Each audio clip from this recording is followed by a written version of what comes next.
Dorothy met him. He said it's going to be start shooting very soon, rehearsal soon, shooting like October, November, down there in New York. And I don't know if that's definite yet. Yeah. I think I'll sit downstairs. Thank you. Huh? Oh, I'm so excited. I talked about it today, you know, reading the book, if you would get the actual version of The Wiz. Baum never described Dorothy, and he did it purposely because he wanted everybody to have a Dorothy. There's no, you know she's a girl, that's all. You don't know her age, of course, and that's been an interest. What? The audience, I guess, hoping that they enjoy it. Well, no one ever really knows what makes a success. Oh, Diane, she's still nervous from the show. You look very familiar. Anyway, the show is doing very well because the audience enjoys it, and I do too. And I just hope they continue. It won't be a success if they hate it. You know, it's just the way it is.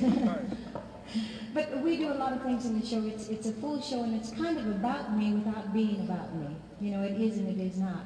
I found wonderful songs that got a chance to express some of the things that I feel. You know, I don't think people get a chance to know me other than the resume or the figure, the cardboard figure of a woman. You know, they get a chance to know a little bit more about me through the show. Yeah. Yes. How do I get it together?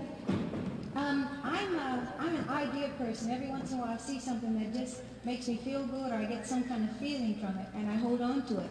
And somehow it works its way into the show.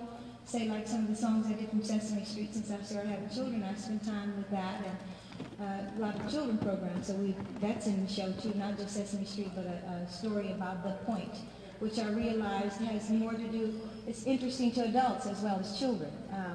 And just things that come up, you know.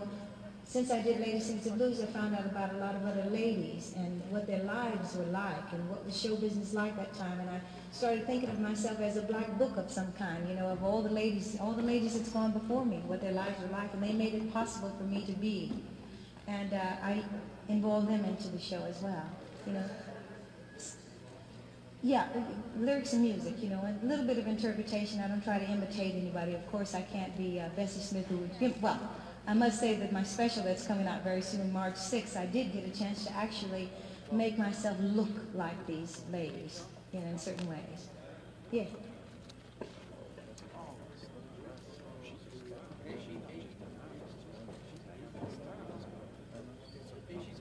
You know, it's absolutely, it's so very true. I want to talk about see, I feel like if one person believes in you and trusts you, then you've got all kinds of possibilities. And Barry was that one person at certain points in my career that totally believed in my ability, even when I did not, you know. And like with Lady, he put all of his money behind me to do Lady Sings the Blues. And if I had not, I would have never ever been an actress for sure. But he trusted and believed in me. So yes, he molded and very close. And a lot of that, of course, you know, I told him, you do the thinking, I'll do the doing. Whatever you can think of, I'll try to do it, you know. And that's kind of what our relationship has been. Yeah. It's all, you know, I've been raising children and having babies. I tell you, I didn't stop at, you know, babies coming like this. But truly, I decided to do this tour. I wanted to do it earlier. And really, my children end up taking the priority in my life. And I have to realize what my priorities are. And I brought them with me on tour because that was the only way I could get to do this tour. And it's about time. The people in Boston and Philadelphia, Pittsburgh, Chicago, Detroit, all of them have been buying my records for years. And since I left the Supremes, I haven't been through the States. It's been about 7 years. I went to Europe and I said, I'm going on a tour to Europe. I haven't even toured my own country. So let's do that, you know. So we put the tour together before, and I had to cancel it because something happened with the children and all that. So now is a good time.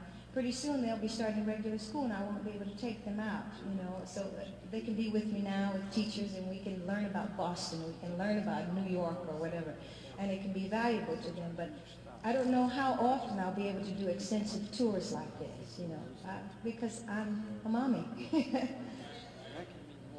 Sorry? Well, oh yeah, no, money-wise, I think I'm in good shape. I haven't checked recently. But you know, it's when I do a tour, it's not about money. And In fact, everything I've done in my career hasn't been about money. And we were talking about that at lunch today. I think if I ever had thought about how much money I was going to make, I would have never done anything at all. I get pleasure out of performing. I actually do, and I love to do what I do. And even if I weren't getting paid, I'd probably be doing it somewhere. I'd be singing to somebody that probably wouldn't be listening, or my kids, or whatever.